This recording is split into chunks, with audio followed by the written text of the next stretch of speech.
the revolution in Iran. And here's what's happening to you on this February 20, sorry, it's February 2nd, 26. That's right. It is Groundhog Day. So if things repeat themselves, you know why. And yes, Punxsutawney Phil, prognosticator of prognosticators, the forecaster of forecasters, has forecast and predicted another 6 weeks of winter.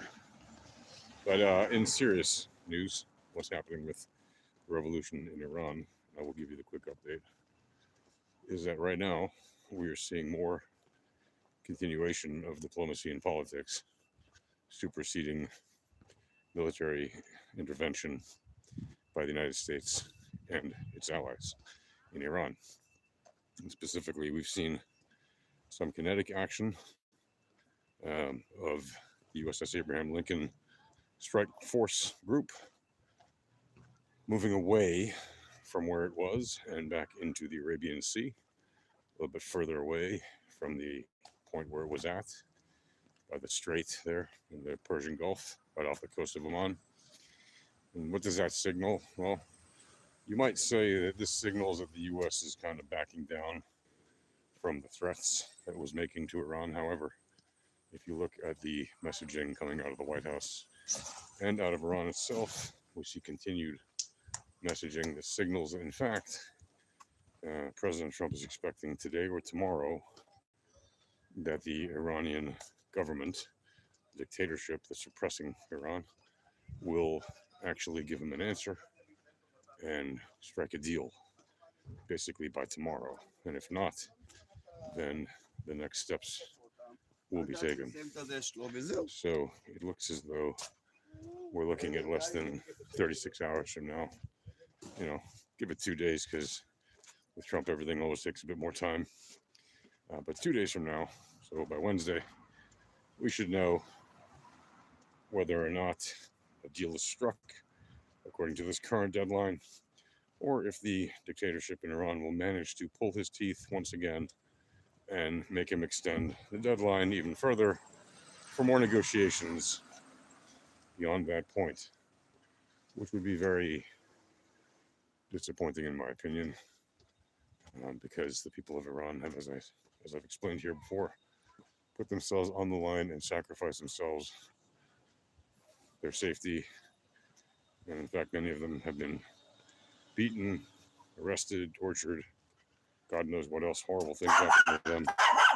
And obviously, tens of thousands of them, if not hundreds of thousands, have been slaughtered wholesale by the Iranian dictatorship, which once again reinforces my skepticism that the Iranian dictatorship would be overthrown by these revolts. Not because I don't hope that they don't work. In fact, I very much hope they do work, and I hope that I'm wrong. But the skeptical side is the side that is winning.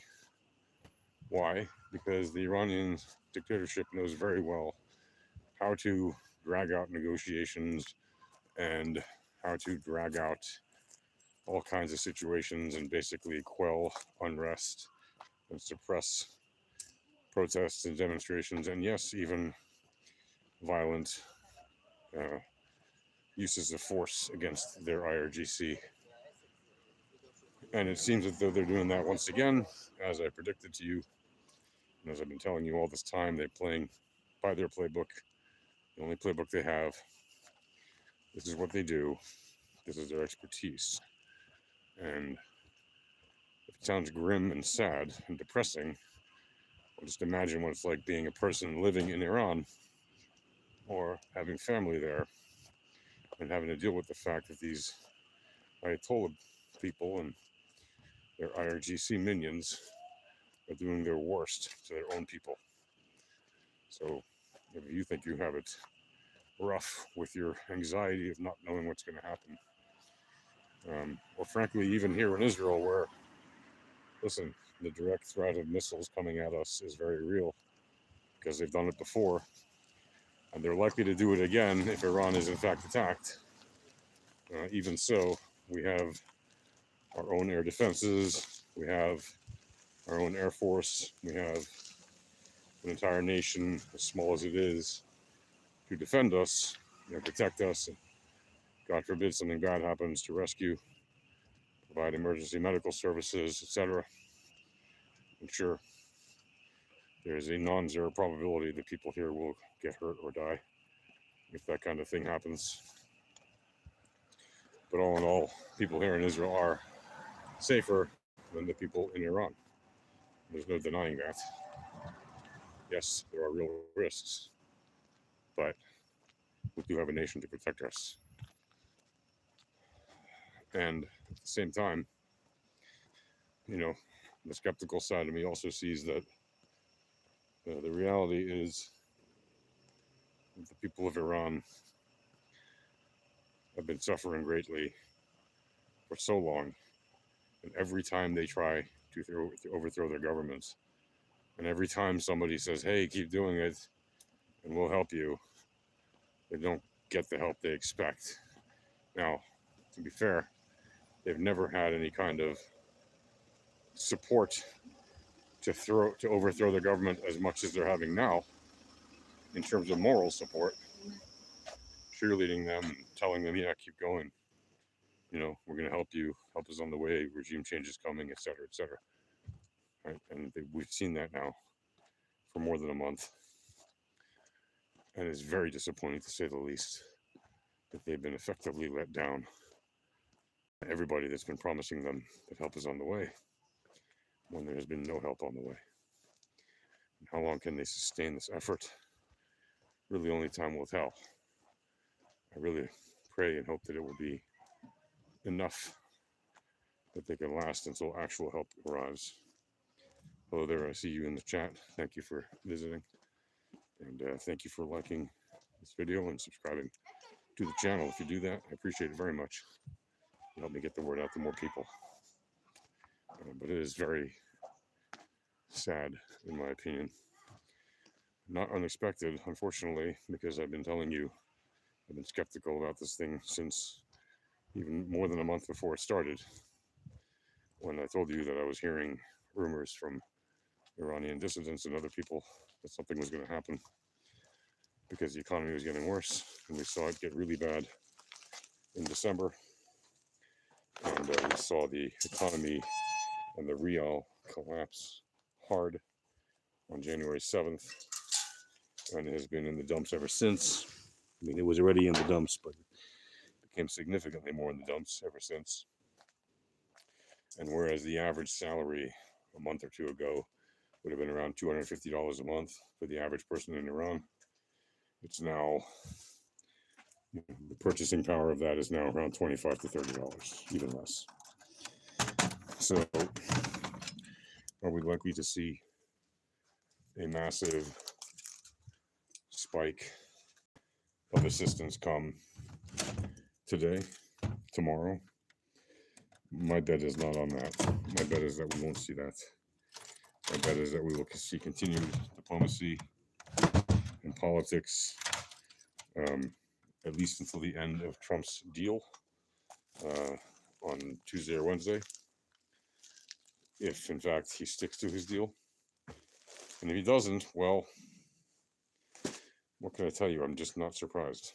I'm disappointed once again, but not surprised.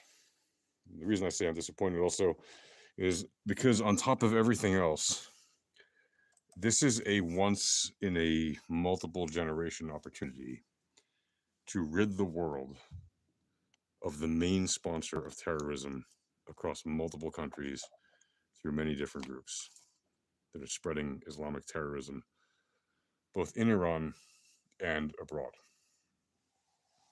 So it's a very, very shameful thing if the leaders of the West do nothing to get rid of the Ayatollah and the dictatorship that the Ayatollah is in charge of, in name only, because the IRGC is really running the show, as you know. Nevertheless, it would be a massive disappointment and a massive failure of foreign policy if the West does not take advantage of this occurrence of opportunity right now to exploit this opportunity in the politics marketplace, if you want to call it that, to change radically the face of the Middle East, the face of Central Asia, the face of terrorism, the scourge that it is, and to basically begin to end this cycle of Islamic terrorism spreading like a cancer. So, my hope is very much that we will see this dictatorship be overthrown ASAP. But my skeptical needle is still more on the side of skeptical rather than optimistic. And yes, I remain hopeful, but I remain skeptical for now. Until the next one, folks, when I bring you the next update, hopefully I got some better news for you.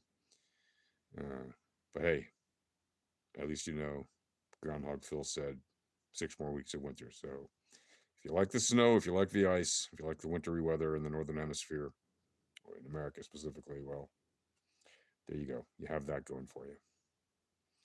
And that'll do it for now, folks. So thanks again for liking this video and for subscribing. And shalom.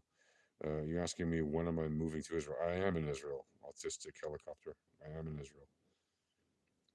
And so yeah, Payende Iran. Long live Iran. And Am Yisrael Chai. And I'll see you guys in the next video. Peace. Shalom.